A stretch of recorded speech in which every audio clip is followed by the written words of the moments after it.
उसने अपनी पत्नी से कहा कि मैं घर छोड़कर जाना चाहता हूं।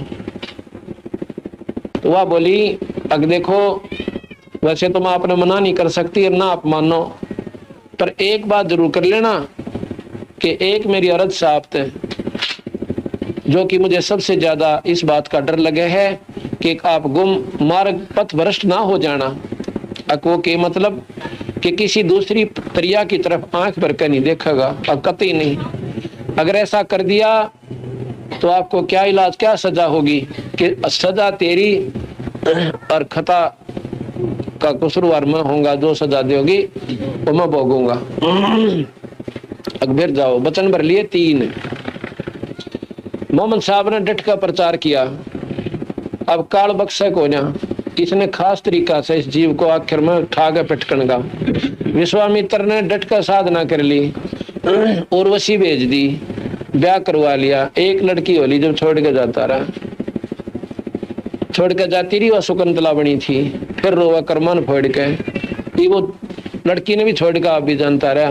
फिर भक्ति कर ले, फिर के किला टूटेगा, स्वर्ग में बैठ जाएंगे थोड़े दिन और फिर लग 84 में चक्कर काट रहे। ये बयान माटी काल ने इस जीव की कर रखी है। तो मोहम्मद साहब का ऐसे ही वहां पर प्रेम संबंध हो गया किसी औरत से। उस बात का बेरा पटा उसकी पत्नी ने, क्योंकि वो रानी थी, राज उसके अधीन था, उसके बच्चों ने राज मिल गया था।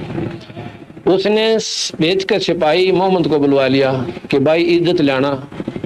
फिर भी वह समझदार थी कि उसकी बेइज्जती मेरी बेइज्जती से पूछे तो हो सकता गलत भी बात हो सकती है। उसने वहां पर बुलाया कि मैंने ऐसे ऐसे सुना है। उसने साफ बता दी, बिल्कुल सही सुना आपने। तो कहने लगी सजा मैं दूंगी। आपने कहा आपकी सजा आप दो और मैं कसूरवार आपका। तो उसने क्या किया कि आगे तक इसकी मूंछ काट दो मोहम्मद साहब की, और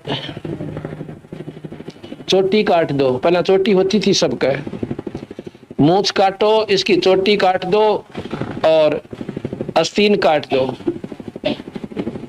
तो जल्लादों को भेज दिया, जाके मूंछ कटो काट दी, चोटी काट दी, और जो सुन्नत नहीं की, हाँ सुन्नत कर दी, सुन्नत कर दी तो आ गया। मैं बोली इब की तेजा तेरी मौज। अब मोहम्मद साहब आ गया तो अपने अनुयायियों में फिर आया, आके पूछा, सब ने पूछा स्वामी ये क्या हो गया, मूंछ क्यों कटी, चोटी भी नहीं आपका है। कहते हैं उन्होंने कहा कि भैया बात सुनो, अपने अनुयायी हो गए बहुत गणे, और भाई इस मार्ग पर चलने वाला वही मेरा साथी होगा जो लोक लाज ने त्याग देगा। कि काल ना ये दुनिया हो जाएगी मुसलमान, और जो अपनी मूंछ कटवाना कोई हंसी खेल नहीं है। मूंछ वो कटवाएगा भाई जो हमारा खास चेला होगा, और चोटी भी वो कटा होगा। अब भाई चेले हो रहे थे, महाराज तनारे जहाँ की थे, क्योंकि सारा नंबर लवा लिया, मूंछ भी कटवा ली, चोटी भी कटवा दी, और सुन्नत भी करवा दी सबकी। उसके बाद कहते हैं ये न्यारा सा पंथ बन गया। पर मेरे साथ दो भाई मन सब जग भूला पाया, इसी भूल में मोहम्मद भूला जिन नाराय मजहब बनाया। इसी भूल में मोहम्मद भूला जिन नाराय मजहब बनाया। पर तरिया सिंह फिरा भटकता, लिंग और मूछ कटाया। मेरे साथ दो भाई सब जग वो भूला पाया।